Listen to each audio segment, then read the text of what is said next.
దానికి కేంద్ర ప్రభుత్వం కులగణనకు ఓకే చెప్పింది. నరేంద్ర మోడీ నేతృత్వంలోని క్యాబినెట్ నిన్న నిర్ణయం తీసుకుంది.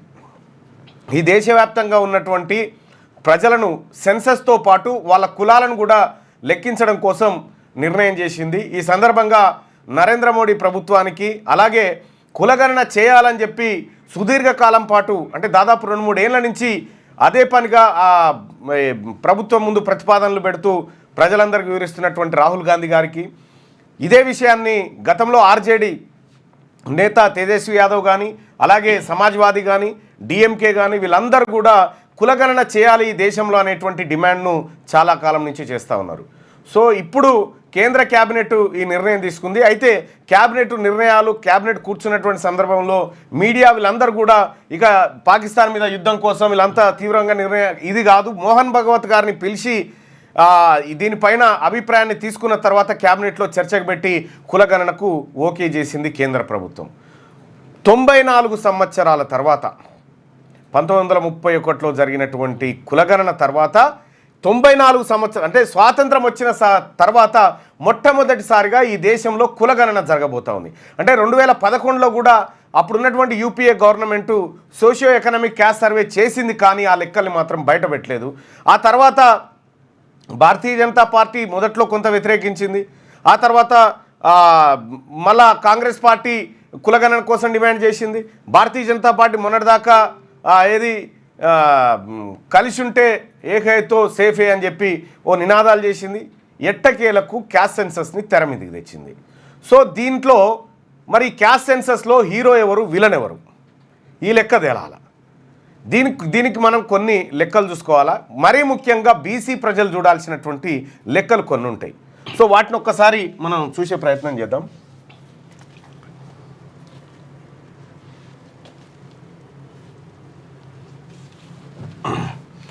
ఇక్కడ 1931 తర్వాత క్యాస్ట్ సెన్సస్ ఎందుకు ఆగిపోయింది, కారణం ఎవరు, ఏ రకంగా క్యాస్ట్ సెన్సస్ని తర్వాత బీసీల రిజర్వేషన్ని అడ్డుతలిగిరు అనేది 1-2 విషయాలు క్లియర్గా మనకు క్లారిటీ ఉండాలి.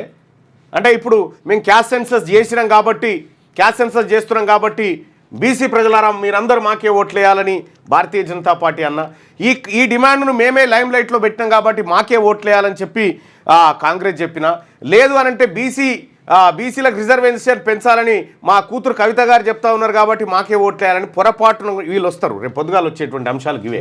సో ఇక్కడ 1931లో జరిగింది కులగణన, బ్రిటిష్ వాళ్ళ కాలంలో కులగణన జరిగింది. అయితే 1931లో కులగణన జరిగింది, 1941లో కూడా జరిగింది. 41లో కూడా కులగణన జరిగింది. అయితే 1941లో జరిగినటువంటి కులగణన వరల్డ్ వార్ సందర్భంగా ఆగిపోయింది. వరల్డ్ వార్ కారణంగా ఈ డేటా బయటికి రాలేదు, సమగ్రంగా కులగణన నిర్వహించలేదు. ఇక ఆ తర్వాత మనకు 1947లో స్వతంత్రం వచ్చిన తర్వాత 1951లో సెన్సస్ జరగాల. ప్రతి 10 సంవత్సరాలకి సెన్సస్ జరగాలి.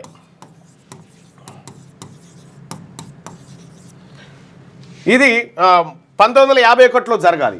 అప్పటికి ప్రధానమంత్రిగా జవహర్లాల్ నెహ్రూ గారు ఇక్కడ ప్రధానమంత్రిగా ఉన్నారు. 1952 తర్వాత మనకు ఎన్నికలు ఈ వ్యవహారం సాధారణ ఎన్నికలు జరిగినాయి.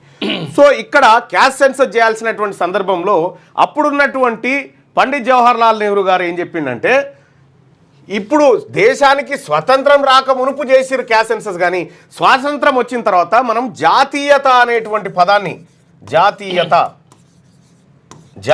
అంటే మనం అంతా ఒకే జాతి వాళ్ళము, ఇందులో ఇక కులాలు మతాలు భేదాలు లేవు అనేటువంటి భావనతో ఆ రోజు నుంచి పండిత్ జవహర్లాల్ నెహ్రూ గారి ప్రభుత్వం నుంచి క్యాస్ట్ సెన్సస్ను ఆపేసారు.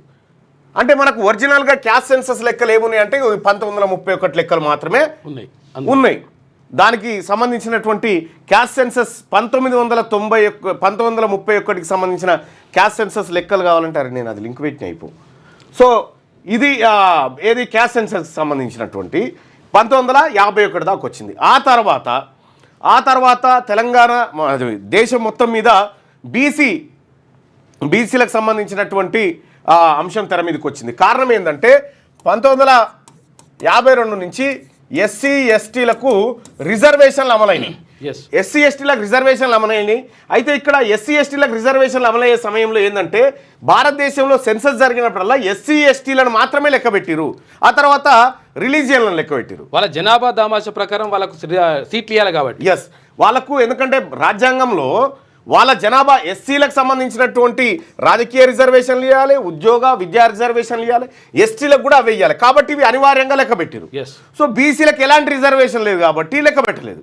సో ఇక్కడ నెహ్రూ ప్రభుత్వం కనుక అప్పుడే కనుక ఈ బీసీ సెన్సస్ చేసి ఉంటే ఇవాళ బీసీల పరిస్థితి ఏది జీవితాల్లో కొంత మార్పు జరిగేది. కానీ ఆ ప్రయత్నం అక్కడ స్టాప్ అయింది. అక్కడ స్టాప్ అయిన తర్వాత కాకా కలేకర్ కమిషన్, ఆ తర్వాత ఇంకా కొన్ని కమిషన్లు వేసుకుంటూ వచ్చారు. ఏ కమిషన్లు వేసినా ఆ కమిషన్ రిపోర్ట్లన్నిటినీ అప్పుడున్నటువంటి కాంగ్రెస్ పార్టీ తొక్కిపెట్టింది. ఆ కమిషన్ రిపోర్ట్లను ఏవి కూడా ఇంప్లిమెంట్ చేయలే.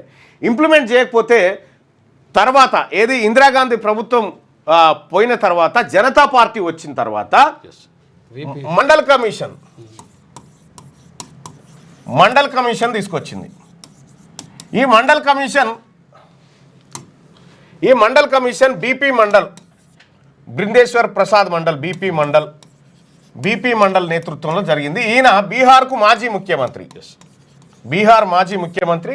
ఈయన మనమడే ఒకరోజు మన స్టూడియోలో ఇక్కడికి వచ్చినటువంటి సూరజ్ మండల్. అయితే ఈ బీపీ మండల్ గారు ఏం చేశారంటే బీసీలకు రిజర్వేషన్ ఇవ్వాలని జనతా సర్కార్ నియమించినటువంటి ఏది ఈ కమిషన్ ద్వారా ఆయన 27% రిజర్వేషన్ బీసీలకు ఇవ్వాలి అనేటువంటి ప్రతిపాదన చేసిండు. చేస్తే దీన్ని అప్పుడు ఈ జనతా సర్కార్కి సంబంధించి భారతీయ జనతా పార్టీ సపోర్టు దానికి ఉండే. బీజేపీ ఏం చేసిందంటే ఇప్పుడు మండల్ కమిషన్ ఏమో దేశవ్యాప్తంగా తిరుగుతుంటే ఈ మండల్ కమిషన్ దేశవ్యాప్తంగా తిరగనీయొద్దని అద్వానీ ఆధ్వర్యంలో కమండల్ యాత్ర అని పెట్టిరు. కమండల్ యాత్ర బీసీలకు కావాల్సింది రిజర్వేషన్లు కాదు, రామ మందిరం కావాలని తిరిగిరు వీళ్ళు. రథయాత్ర చేసిరు. రథయాత్ర చేసి బీపీ మండల్ కమిషన్ ఏదైతే ఉందో దాన్ని పక్కదారి పట్టించడానికి విశ్వ ప్రయత్నాలు చేసింది భారతీయ జనతా పార్టీ. సో ఇట్లా వీరు చేసిన తర్వాత వీపీ సింగ్ సర్కార్ వచ్చి పోయినా సరే కూలిపోయినా సరే ప్రభుత్వం కానీ బీసీలకు రిజర్వేషన్లు అమలు చేస్తా అని 27% రిజర్వేషన్లు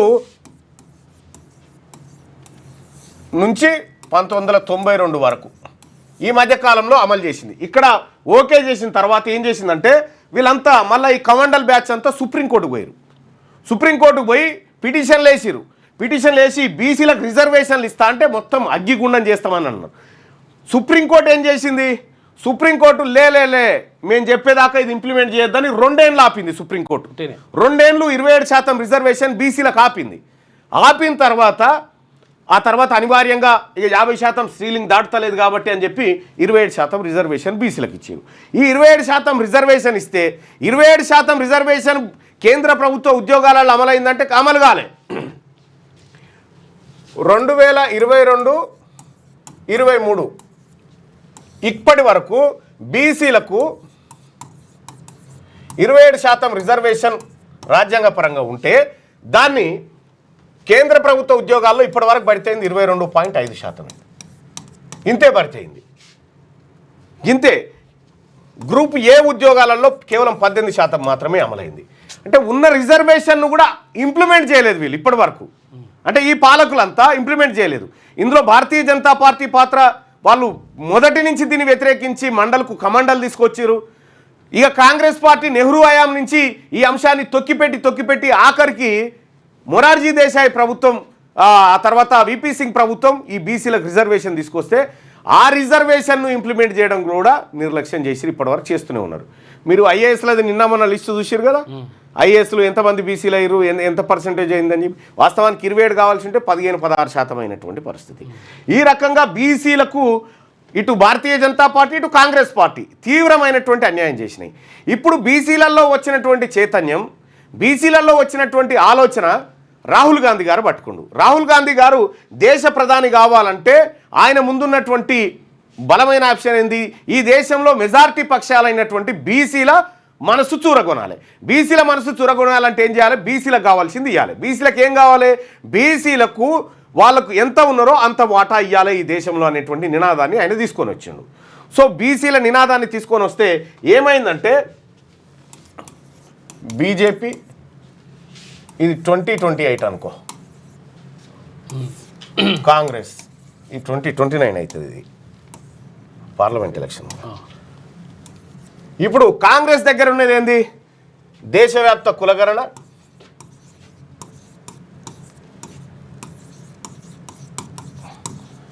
బీజేపీ వద్ద ఈ ఎలాంటి అస్త్రం రేపు 2029కి లేదు. ఈ అస్త్రం లేనట్టు, ఎందుకంటే రామ మందిరం కట్టుడు అయిపోయింది, 370 అయిపోయింది, ఇవన్నీ అయిపోయినాయి. ఇప్పుడు అస్త్రం లేదు కాబట్టి ఉన్నటువంటి అస్త్రం ఏంటంటే రాహుల్ గాంధీ గారి దగ్గర ఉన్నటువంటి ఈ అస్త్రాన్ని నిన్న క్యాబినెట్లో నిర్ణయం ద్వారా వీళ్ళు లాగేసుకురు.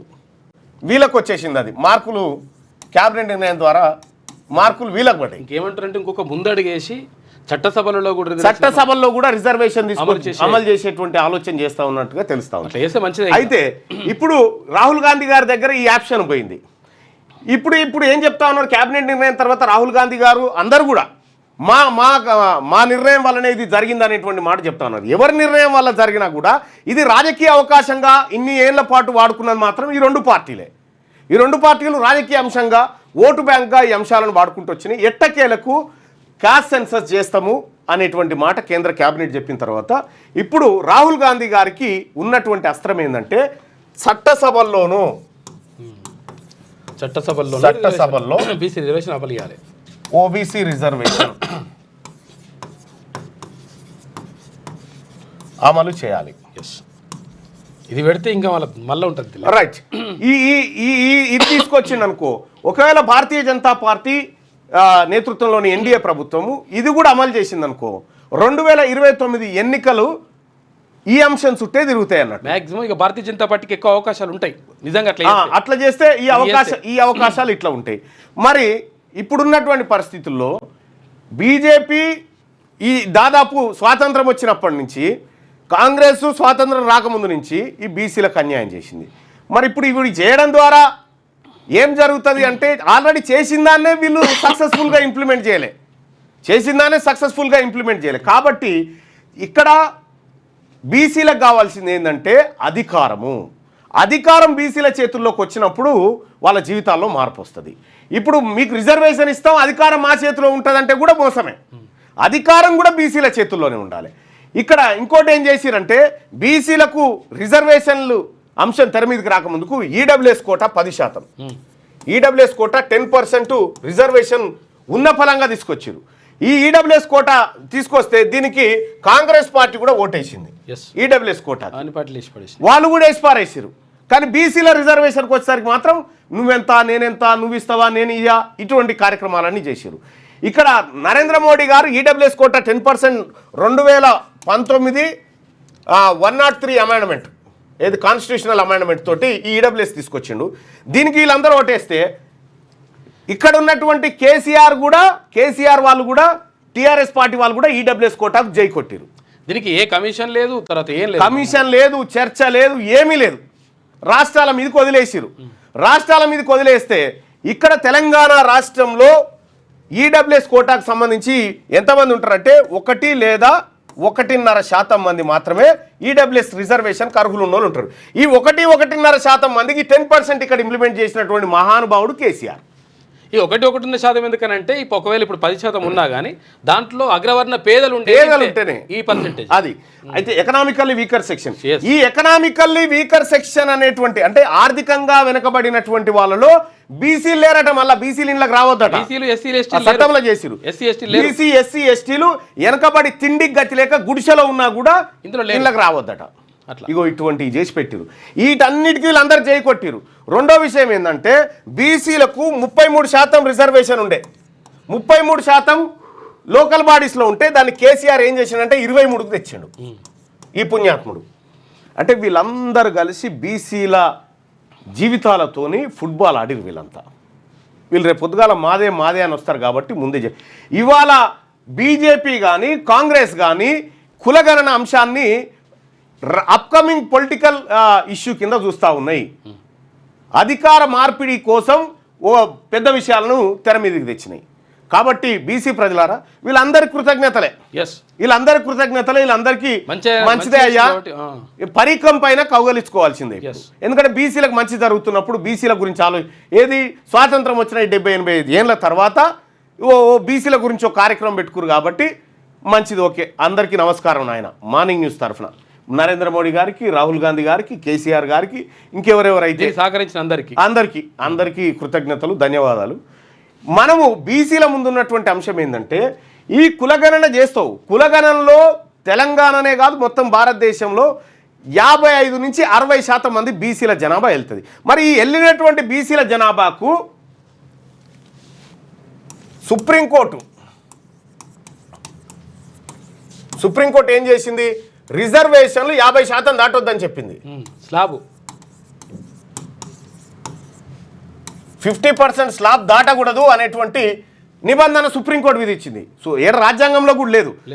కానీ ఈడబ్ల్యూఎస్ కోటాతో 10% పెరిగింది, దానికి ఓకే ఏం కాదని చెప్పింది సుప్రీంకోర్టు. ఇట్లా పెరిగినట్టు కాదట, ఒక్క బీసీలకు మాత్రం ఇస్తేనే పెరిగినట్టు అవుతుంది.